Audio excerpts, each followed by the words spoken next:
কেউ আসলে ভয় পেয়ে পালিয়ে যেতে চায়, তখন রাগ করে আমিও তাদের ঘাড় মটকে দিই। সে ভয়ে যেন আরো কেউ আসে না। কিন্তু আমাকে মুক্তি না দিয়ে এই পথ কেউ পাড়ি দিতে পারবে না।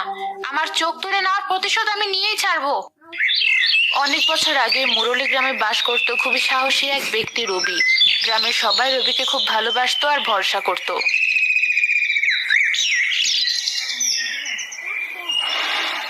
সারাদিন ঘরের এত এত কাজ করেও যেন কোনো কাজ আমার শেষ হয় না।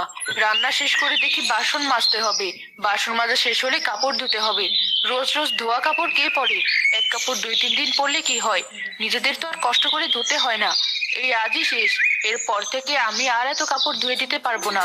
যার যারটা সে ধুয়ে নিবে, তখন বুঝবে কেমন লাগে।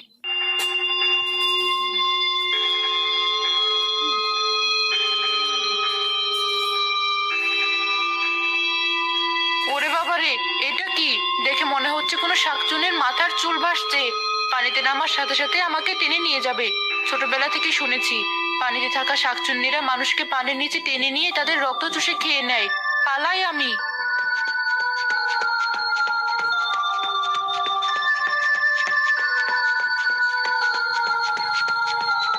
কিভাবে? এভাবে দৌড়াচ্ছ কেন? কি আর বলবো ভাই, পুকুর পাড়ে গিয়েছিলাম কাপড় পরিষ্কার করতে, গিয়ে দেখি শাকচুন্নির চুল ভাসছে। ভয়ে তাই বাড়ি চলে যাচ্ছি। তাই নাকি? তাহলে তো একবার সেটা দেখতেই হয়।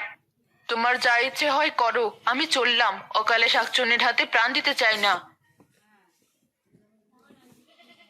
কি হয়েছে? তোমরা কি নিয়ে এত কথা বলছো?